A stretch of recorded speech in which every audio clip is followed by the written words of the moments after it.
Alright, so hello guys. So welcome to today's class. In today's class we'll be talking about looping. We'll be talking about looping. Precisely for loops. Precisely for loops, right? So now what does for loop mean, or what is the meaning of for loop? Basically, let's say I want to print something and I want to print it multiple times. As an example, I have print, then I have hello world, something like this.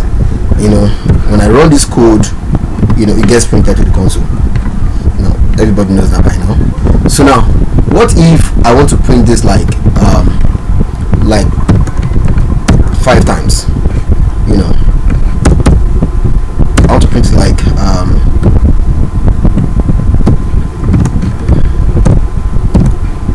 let's say 6 times as an example. Then I run this code. What happens? It gets printed 6 times. Okay, fine. What if I want to run it about 10 times? Same thing, right? I just have to type 10 times and then it gets run 10 times. Now what if I want to add a number after each hello word? I want to add, let's say this one will be hello word 1, then this one will be hello word 2, then this one will be then this one will be 3, then 4, then 5, then 6, 7, 8, 9, and then 10. Then I run. What happens? Yeah, I have hello word 1, 2, 3, 4, 5, 7, 8, 9. What if I decide that I don't want this command to be here, and I want to remove this command here? When I remove this command here, I have to remove it here. You can see everything is just stress to me. So now that's where looping comes into play. Looping allows me to do a repeatable function. It allows me to do something that's supposed to be a repetitive event, and it allows me to do it very easily and simple. Now how do we do something like this using loops? So the first one we'll be looking at is for loop. Now how do we write things in for loop?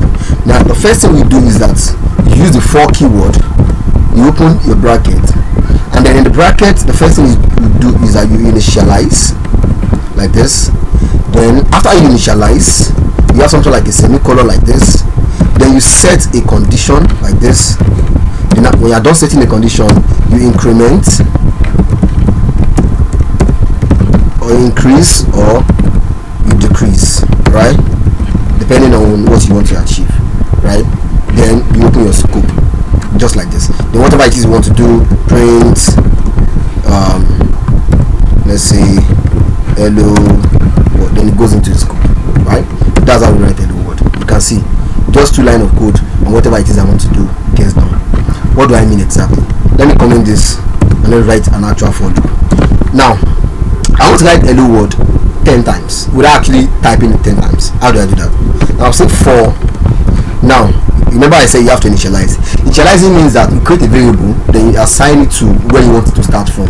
As an example, I want my code or my number to start printing from 1 as an example, or let's say you can start printing from 0, whatever you want to do. Let me say, since it's a number, let me say I will say int, then I'll pass it as I. Now we like to use I because I means index. Of course you can use any alphabet you want, but we like to use I. Index is the number which is being assigned to a particular let's say a particular variable at a particular point in time. I hope that's clear. So I can say I equal to 0, that's my initializing, so I'm setting I to 0, as you can see. Then I will set the condition, which is the second one. So I can say my condition is that my I like this is less than, let's say I want I to be less than 10, right? Now I'll explain this thing better now. Just stay with me. Then I want to say I want to increase, right? So now on printing I want I to be increasing by 1, because you can see we have 1, we have 2, we have 3, we have 4. It is increasing by 1. So I can just say I, right, equals to, please increase the same I by 1, as you can see, right? If I say by 2, I'll have 2, 4, 6, 8 to be increasing by 2. I hope that's clear. But I want to increase by 1, so let's have it this way. Then I open my scope, like I said. Then the scope, what do I want to do? Okay, we have an extra yes. So in the scope, I want to print hello world. Let me add the comma. I don't know why I add the comma. So now we close it like this. So when I run this code, let's see what we have. Okay, we have an error, the void main. Okay, we open this, so we are supposed to close it, so we didn't close it. Let's close it here, which was what I removed earlier. So let's run this code again. Let's see.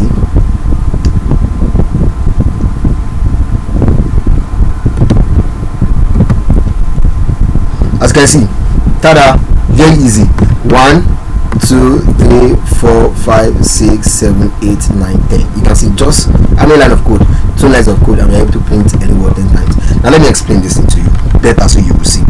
But then let me add this index here as a number, so you will get to see the how this thing is increasing. If I add the dollar sign here, you know how we concatenate. You guys know how we concatenate. If I add the dollar sign here, right, because I want to add this variable I into this code, right, and I add I here, so whatever the variable I is automatically gets added to this place. I hope you guys remember what we talked about under string interpolation and all that. So when I run this code, let's see what I get. Let's see what we get now.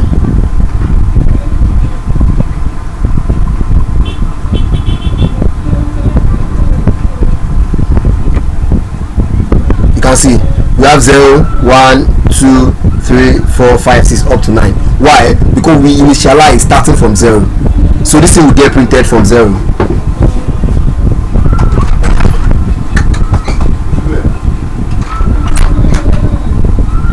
So it will get printed starting from 0. Then it is increasing by 1 on each iteration. So as you can see, we start from 0, then we are increasing it by 1 gets printed, we increase it by 2 2 gets printed, we increase it by 1 3 gets printed. But we have set a condition that I has to be less than 10, and then you can see 9 is less than 10, so that's why 10 is not printed. But then let's say I want what I had earlier, where I want 10 to be printed. What do? It's either I start from 1 here, and then I said print to 11. So if you're starting from 1 and I'm printing less than 11, of course 10 is less than 11, is 11, so I'll stop by 11. But I don't like to do it this way, right? I like to do it in the way that I always like to initialize from 0. So when I initialize from 0, then I'm doing less than 10. But then in this hello world now, I can just say I, then I'll add 1, as you can see. So when I do that now, but you can see this I, as you can see here, is still is still like red. So when I run this code now, it won't really do it for me. Let's all see it. Let's all see it, because this red means a string. So that means this, you can see now, by 1, because this plus 1 plus 1, they are all strings. So what can I really do to make this iter type? That's by adding a bracket around our index, so that everything gets treated as a what? As a variable name. So once we run this code, this one gets added to this thing as a number, then it gets printed like this. So I like to have it this way. So that's just all about for loop.